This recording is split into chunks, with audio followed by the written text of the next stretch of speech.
I am Olympus. My father was Polybus, king of Corinth, I'm the king of Corinth. and my mother, Edoran Merope. And I was held the prince of the realm among the people there, till something struck me out of nowhere. Something strange, worth remarking perhaps. Holy word of anxiety I gave it. Some men at the banquet, who had drunk too much, shouted out, he was far gone, mind you, that I am not my father's son, fighting words. I barely restrained myself that day, but early the next I went to mother and father, questioned them closely, and they were enraged at the accusation of the fool who let it fly. So as for my parents, I was satisfied. But still, this thing kept gnawing at me. The slander spread. I had to make my move. And so, unknown to mother and father, I set out for Delphi.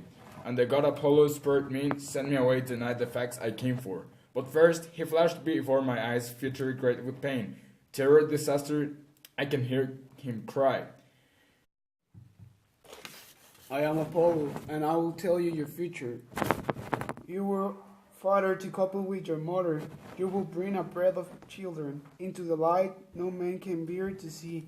You will kill your father, the one who gave you your life.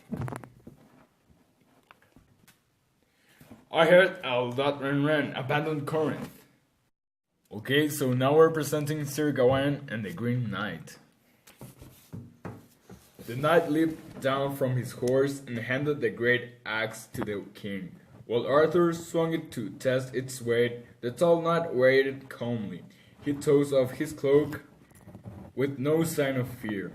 But now Sir Gawain, who had remained quietly at the table, spoke coarsely to Arthur. Sir, I beg you, let this contest be mine, dear lord. Allow me to take your place. It is not seemly that you, our king, should accept such a challenge when all around you see the bravest knights in the world. I am the least of them, and my life is worth little, but I am the first to ask. Let me be the one to take these knights there. I'll let you fight.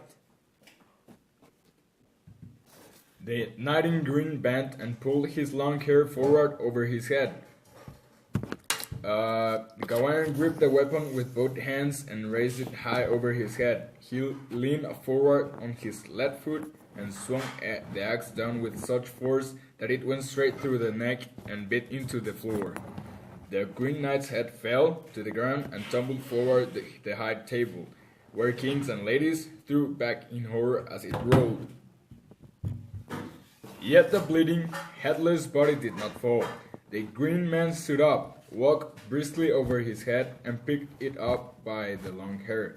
Then he walked briskly over his head, cocked hold the bridle, and swung it to the saddle, sitting there as easily as if nothing had happened.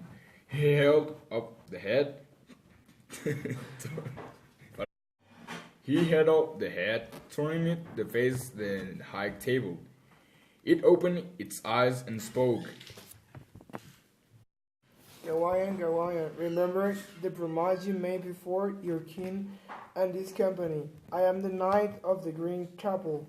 Next year, you will find me there. If you will look for me, you will find me. Therefore, come, or be called by all men. I will present Antigone. We cannot fight with men, Antigone. The law is strong. We must give it to the law in this thing and in wars. I beg the dead to forgive me, but I am helpless. I must deal to those in authority, and I think it is dangerous business to be always meddling. If that is what you think, I should not want you. Even if you ask to come, you have made your choice. You can be what you want to be. But I will bury him, and if I must die, I say that this is a holy crime. I should lie down with him in death, and I should be as dear to him as he to me. It is the dead, not the living, who make the longest demands. We die forever. You may thus as you like, since apparently the law of the gods means nothing to you. They mean a great deal to me, but I have no strength to break laws. They were made for the public good.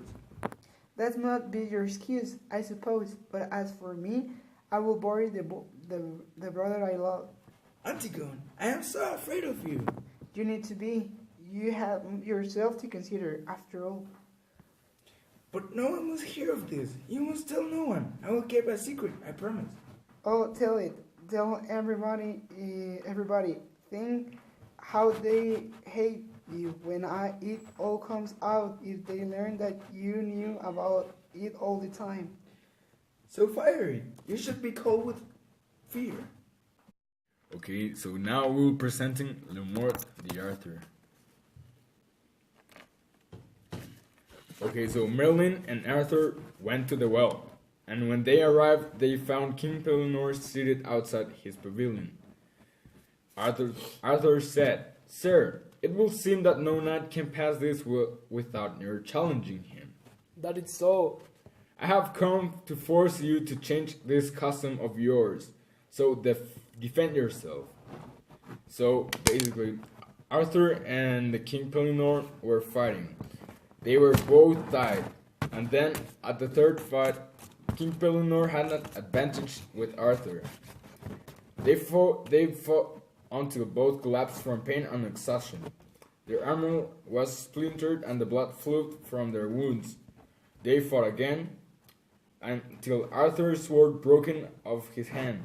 "Now," said King Pellinore, "you should yield You to should me." yield to me or die. "Not so," Arthur shouted as they sprang at him and grabbing him around the waist, threw him to the ground. Arthur was unclamming his helmet when, with a sudden fearful effort, King Pellinore overturned Arthur's and clambered on top of him. King Pellinore has loosened Arthur's helmet and raised his sword to strike off his head when Merlin spoke. "Hold your hand," he said. "You will endanger the whole realm. You do not realize who it is you are about to kill." Who is it then? "King Arthur." Hearing this, King Pellinore feared that he would receive little mercy from Arthur if he spared him, so he raised his sword once more. You have killed him with your magic," said Arthur to Merlin. I would rather you with my whole realm were lost and myself killed. He was magnificent fighter. But Servier, exactly, it is to him that you will give your sister in marriage, and she will bear 2 sons, Sir Percival and Sir Lamoleon, who will be 2 of the most famous of the kings of the Round Table. Me. Vos, Roberto, ya deja de grabarme.